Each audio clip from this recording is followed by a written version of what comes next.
चंद गुजारिशात करूँगा, बस बहुत लंबी गुफ्तगू नहीं करूँगा। आपके पास गुर्दे के दर्द का मरीज आता है, अगर दाएं गुर्दे में दर्द है तो उसी मन कैन दे दें 200 में, बाएं गुर्दे में दर्द है तो बरबरस दे दें 200 में दे दें, 100 में दे दें।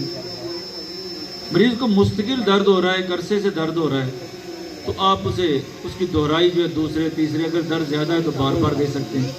अगर दाएं गुर्दे में दर्द है, साथ मरीज को गैसेस की शिकायत है, तो ओसिमम की बजाय लाइकोपोडियम दे दें, मेडोरिनम उसके पीछे लगा दें। मियाज़म लगाएंगे ना, बार बार तकलीफ नहीं होगी। मरीज के गुर्दे में पथरी है, डॉक्टर साहब आप बड़ी कीमती बात करूंगा, गुर्दे में पथरी मरीज के बार बार बन रही है, मरीज पथरी निकलती है, मरीज ने ऑपरेशन करवाया फिर पथरी बन गई, ये बहुत केस ऐसे हैं। और देखिए होम्योपैथी को ये एजाज़ हासिल है कि हमारे पास गुर्दे के हवाले से मरीज ज़्यादा आते हैं। ये पथरी है जी, होम्योपैथ डॉक्टर के पास चले जाएं, यार इन लोगों को संभालें, ये बेचारे परेशान हैं, पथरी के हवाले से परेशान है। और होम्योपैथ बरादरी के होते हुए गुर्दे की पथरी का मरीज, गुर्दे का मरीज तो कम से कम परेशान ना हो रहा।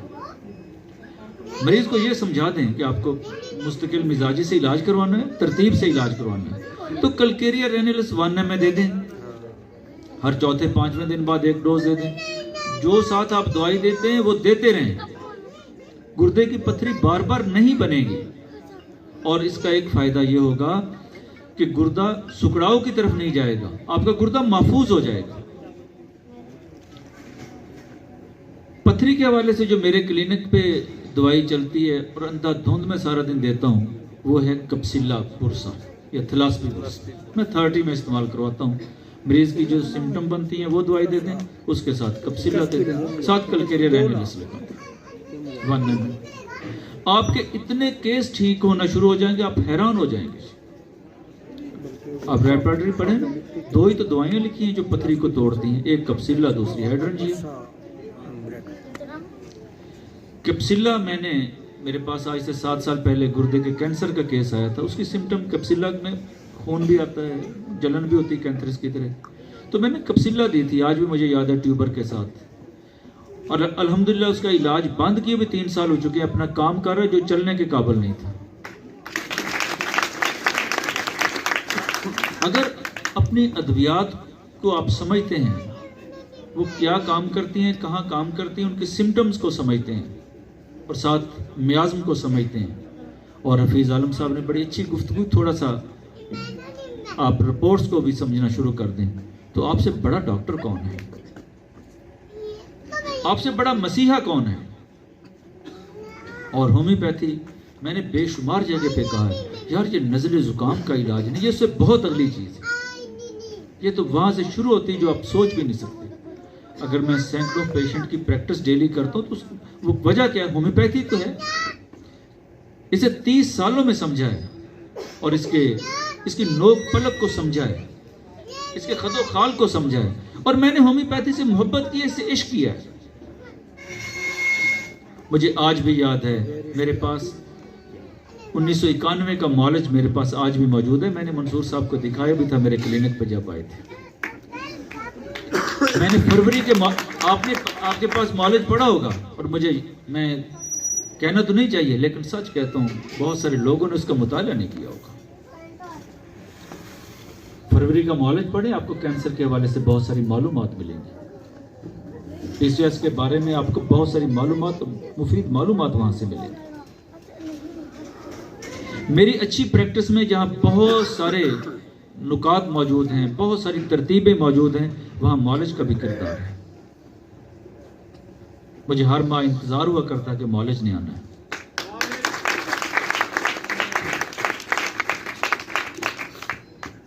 मेरी उम्र 52 साल है, कैंट फार्मेसी की उम्र और मेरी उम्र तकरीबन बराबर है।